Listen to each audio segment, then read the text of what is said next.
This was Christopher Yong.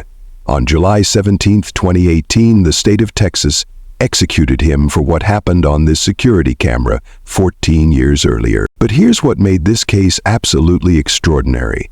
The family of the man he killed, they didn't want him to die. So what happened when the very people seeking justice became the ones fighting to save their loved one's killer? And what did it reveal about a system that might have been making life and death decisions based on something as simple as the color of someone's skin? Stay with us as we reveal all that happened and how they happened.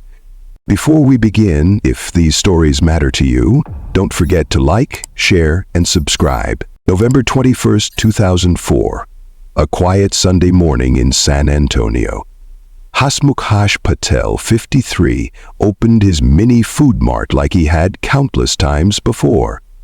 He was an immigrant who had built his American dream one customer at a time, working 7 days a week to provide for his family. Hash was known in the neighborhood as a kind man who gave credit to customers who were short on cash and never turned anyone away hungry. Meanwhile, Christopher Yong, 21, was spiraling out of control. He had consumed nearly 24 beers, done cocaine, and was riding a wave of anger and intoxication that had already led him down a dark path that morning. Earlier that day, Yong had committed a sexual assault, forcing a woman to drive him around at gunpoint before she managed to escape.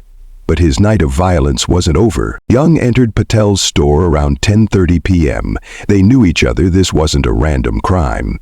Yong believed Patel was somehow involved in a dispute with the mother of one of his children. He was completely wrong, but in his intoxicated state, logic had abandoned him entirely. The store surveillance captured everything that happened next. Yong pulled a gun. Patel, remaining calm and non-threatening, asked him to put it down. But Yong, thinking Patel was reaching for a weapon behind the counter, fired a single shot. Patel fell to the floor and died. Yong fled the scene without taking a single dollar from the register. This wasn't a robbery gone wrong. It was something much more senseless. Within 90 minutes, police found Yong at a crack house with a prostitute, sitting in the stolen car from his earlier crime.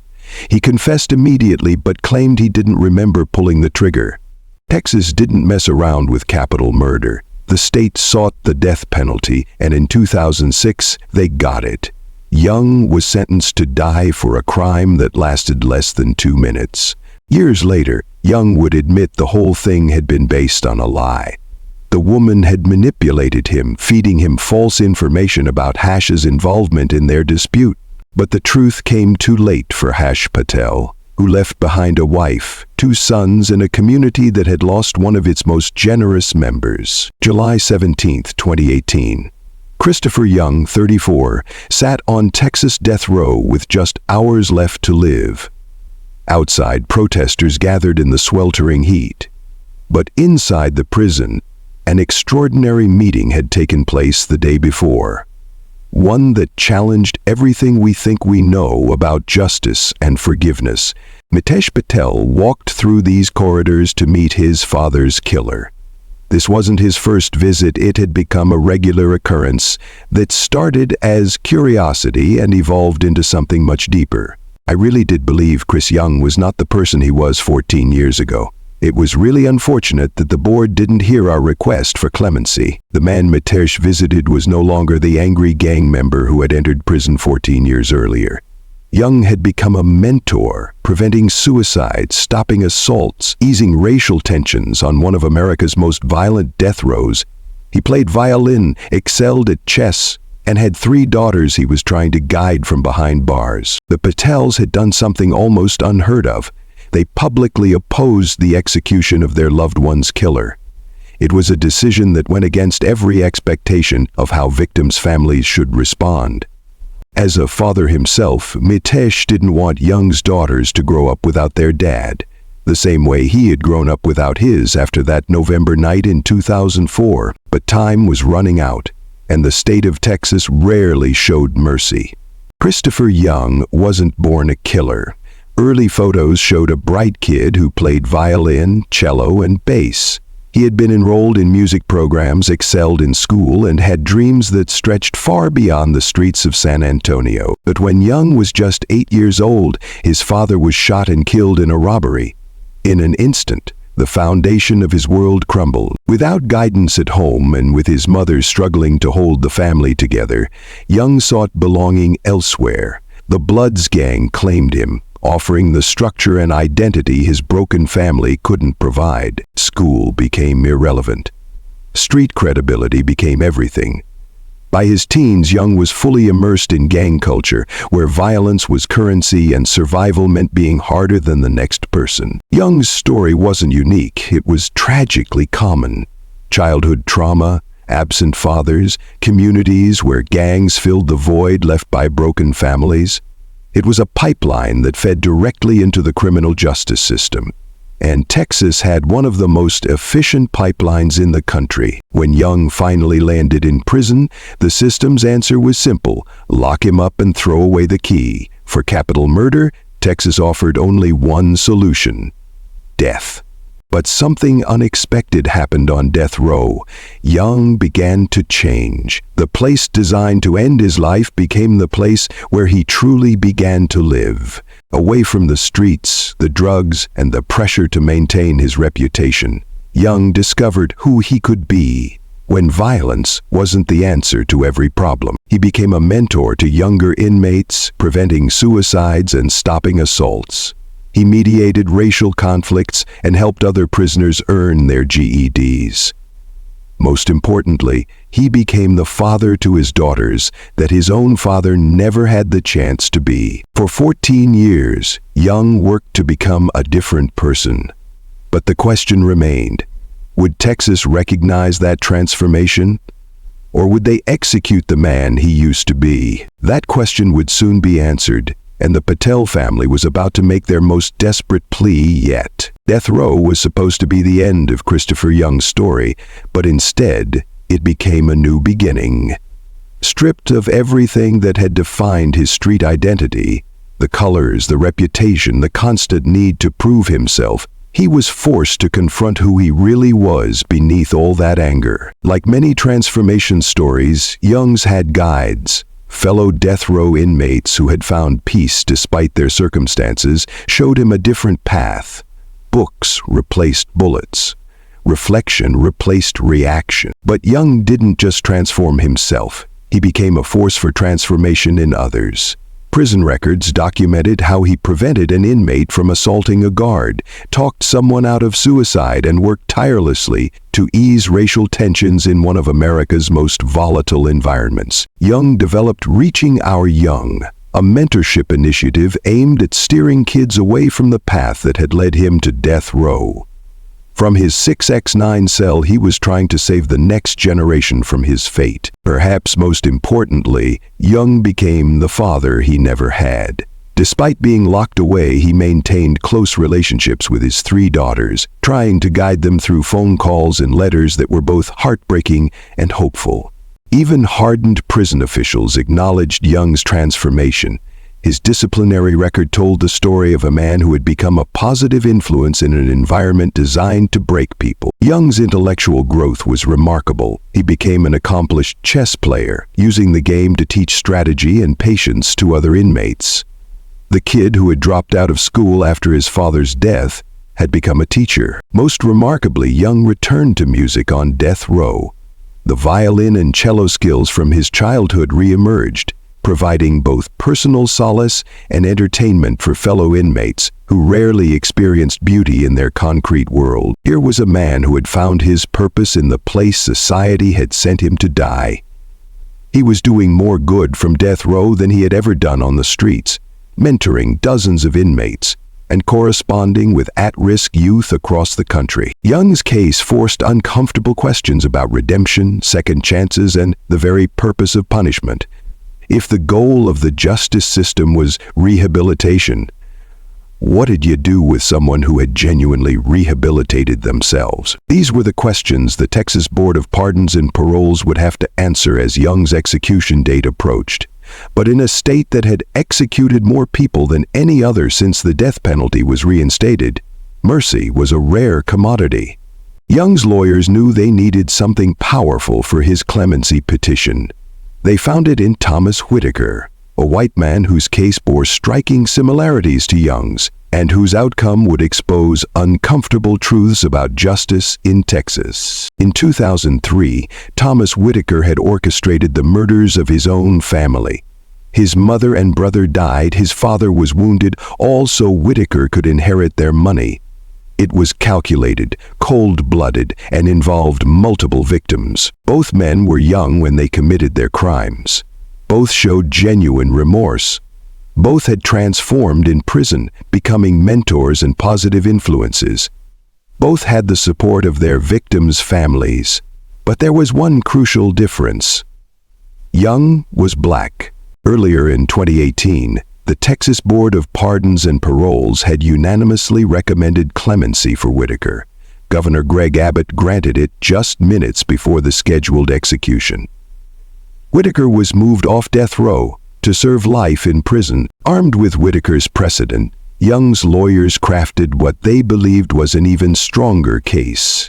Yong had killed one person, Whitaker had killed two. Young's crime was impulsive. Whitaker's was premeditated. Both had family support. Both had genuinely transformed. The board unanimously rejected Young's petition. No explanation, no hearing, no consideration of the parallels his lawyers had carefully documented. Just a simple no. With time running out, Young's lawyers filed a federal civil rights lawsuit, arguing that race was the determining factor in the board's decision. They pointed to a statistical reality that was hard to ignore.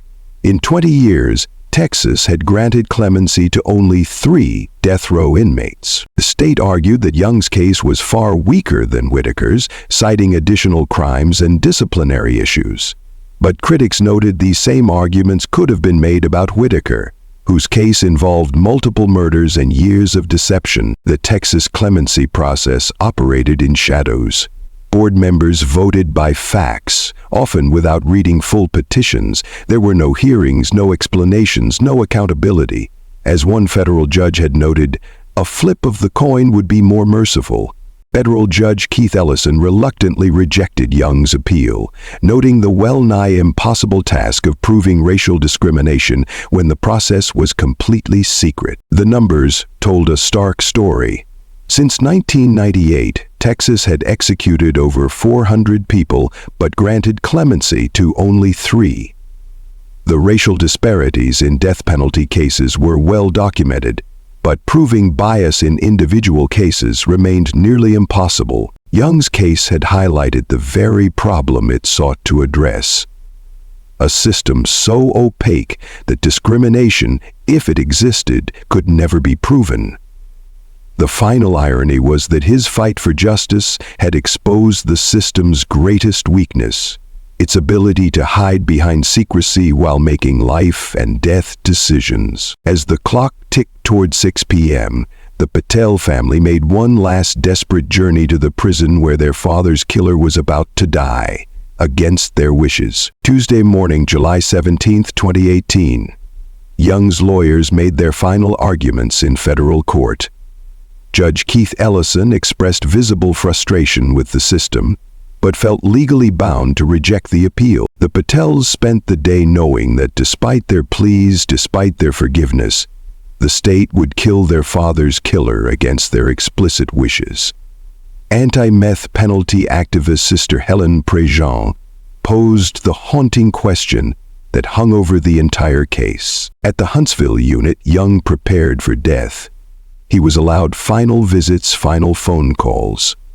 His 3 daughters knew this was goodbye, a conversation no child should ever have to have. Unlike some states that allowed elaborate final meals, Texas served standard prison fare. Young's last meal was whatever the prison kitchen had prepared that day. No special requests, no final indulgence. At 6:00 p.m. sharp, Yong was escorted to the death chamber. He was strapped to a gurney, IVs inserted into his arms. Through a window, witnesses gathered, reporters, prison officials, victim advocates. But notably absent were the Patels. They had chosen to stay home, unable to watch the state kill the man they had fought to save. Yong's last words were directed at the family that had fought so hard to save him. I want to make sure the Patel family knows I love them like they loved me. Make sure the kids in the world know I'm being executed and those kids I've been mentoring keep this fight going. I'm good, Warden. At 6:13 p.m., the lethal dose of pentobarbital began flowing through the IV line. Yong reacted immediately. I tasted it in my throat. He cursed twice, said the drug burned. Within 30 seconds, he stopped moving. The transformation that had taken 14 years to complete was undone in less than a minute. At 6:38 p.m., Christopher Yong was pronounced dead, 25 minutes from injection to death.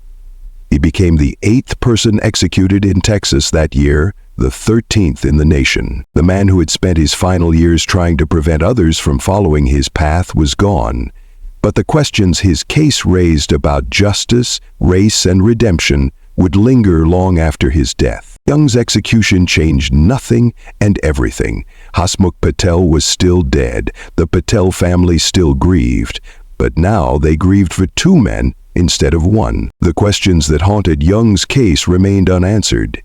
Did race play a role in his death? We would never know, and that was exactly the problem. A system that operated in complete secrecy could never be held accountable for its biases. Yong's story forced America to confront uncomfortable truths about justice, redemption, and race. Could people truly change? If so, what did society owe them? And when victims' families opposed execution, whose justice were we really serving? The final irony was that Christopher Yong had spent his last years trying to prevent other young people from following his path. His execution ended that work, silencing a voice that might have saved lives. Yong's final words echoed beyond the death chamber. Keep this fight going. The question remained, which fight? Against crime? Against executions? Against a system that might judge people by the color of their skin rather than the content of their character? The story ended, but the questions it raised lived on.